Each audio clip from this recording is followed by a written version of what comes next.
Isto é um vídeo vai ser realmente muito rápido. Isto só para tecer aqui alguns comentários relativamente a algumas das notícias que têm aparecido, daquilo que compete realmente aqui a comentar. Primeiro temos a situação realmente do troca de tiros em Barreiro, aqui próximo de mim, onde mais uma vez se verifica que Portugal está neste momento a solto. Isto é um autêntico faroeste. Eu acho que não é preciso realmente ser muito inteligente para constatar isso. Depois de ver aquelas imagens, entre outras, quer dizer, as pessoas andam ali debaixo dos tiros das balas, sujeitas realmente a serem baleadas. Isto entre ciganos, não foi desta vez contra os senhores ou senhoras, mas no meio disto tudo, obviamente, estavam ali barreirenses, estavam realmente locais, realmente assim, aos seus caizinhos e tal, ali nas janelas, etc. O mais curioso, ou aquilo que me chamou mais a atenção, foi realmente um dos narradores, uma das pessoas realmente estava a gravar, está realmente, pronto, a manifestar o seu desagrado e a criticar realmente o facto de serem ciganos, sempre os mesmos fazer a mesma coisa, mas o mais intrigante, mais engraçado é o facto de ele ter ao lado uma brasileira. Okay. Eu acho que é um pouco pertinente pensarmos um pouco na nossa cabeça, olharmos um pouco para nós, olhar para a nossa casa antes de olhar para a casa dos outros, porque, bem, os brasileiros também têm deixado a sua marca cá em Portugal. Pronto, primeiro ponto. Segundo ponto, notícias.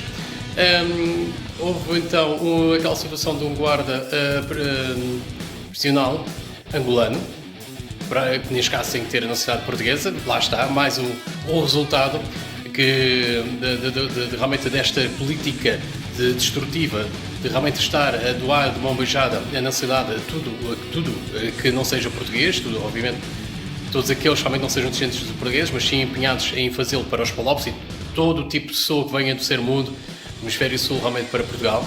É o resultado, ainda para mais, ele foi recrutado erroneamente para as forças policiais e vemos aqui o resultado, e como este vão ver mais, já tem havido e vai haver mais, só para ir perceber que efetivamente esses são autênticos cavalos de Troia. Já não basta estarmos realmente a integrá-los na nossa sociedade e deixá-los realmente à liberdade para depois fazerem situações como estas, que levou realmente à morte do agente PSP que estava de folga, pai de 2 crianças, ainda para mais tentou intervir sobre a violência doméstica, ou seja, agressões que esse indivíduo angolano estava realmente a cometer contra a sua mulher, e muito provavelmente pela zona que era em Évora, muito provavelmente seria alentejana. Não tive acesso a imagens dela, não obstante, obviamente que é muito mais grave se ele estiver realmente a agredir uma portuguesa, mas lá está, elas só acabam por colher aquilo que basicamente andam a cultivar. Por isso, para mim não é surpresa, para elas obviamente poderão ser. Não obstante, é aqui o resultado de estarmos a integrar realmente essas pessoas nas forças policiais e forças militares.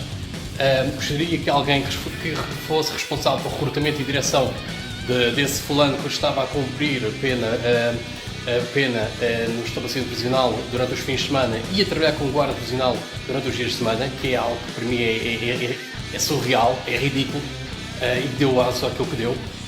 Gostaria de saber quem vai receber a responsabilidade pela morte de um agente dos nossos. Okay? E eu acho que todos os cidadãos e realmente todos os agentes policiais e militares deverão ter isso em consideração, porque isto foi o que foi cometido não só pelo próprio, mas sim pelas instituições, pelas FIAs, que estão realmente acima dele. Terceira situação, muito rapidamente, depois vemos aquele caso de uma situação parecida realmente ser bastante falsa, de um falando negro que se aparece realmente em roupa interior, que se atira para o Caxaré, para as águas do Caxaré, e vê somente um idoso de corpo virado para baixo, que supostamente já devia ter morrido. Enfim, e vemos depois a reação da parte do regime, ou realmente em elogiar, aproximar-se e criar realmente toda uma sequência de afetos, para depois vemos então o Marcelo Rebelo de Sousa e toda a mídia colocá-lo realmente um pedestal e levá-lo aos ombros, não é? Como se basicamente lá está, como a tal situação da cigana que dá exemplo, de ser juíza, parece que ele é o exemplo, ou seja, ele é a figura daquilo que representa toda a comunidade africana. Pronto. Vejam realmente a diferença na reação e na forma como promoveram, lidaram realmente com as situações. Ou seja, um mata, o outro supostamente salva, que numa situação totalmente dúbia. É uma questão de pensar e para ver realmente em que mãos é que nós estamos. Vai, força Portugal!